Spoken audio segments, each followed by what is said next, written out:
வணக்கம்டா மாப்பிள்ள தேனியிலேருந்து எக்காய் நீ தானா வனிதாக்கா 4வது புருஷனாக்கும் அப்படி இருக்குது தமிழ்நாடு.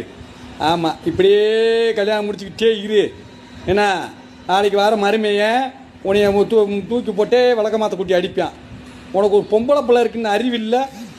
ஐயப்பா, நம்ம மயன் படத்தில் நடிக்க போகிறானே, நம்ம அப்பா இருக்காரு, அவங்களுக்கெல்லாம் கேவலப்படுத்துறியா நீ?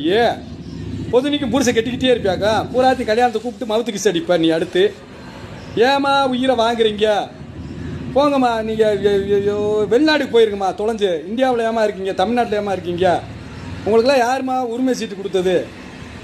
போதுமா, இதோட நுப்பாட்டுமா, 4வது புருஷனோட நுப்பாட்டுக்குமா. தயவு செய்து கல்யாணமாக முடிச்சுக்கிட்டே இருங்க. அன்னைக்கு ஒரு ஒரு ஒரு வாழ்க்கையில் ஒரு பொம்பளை நீங்களாம் மனுஷியா, நீங்களாம் மிருகம்மா. சரி, ஒரு பொம்பளை பொட்டை பிள்ளைய பற்றி வச்சுருக்குமே ஒரு அறிவில்லை.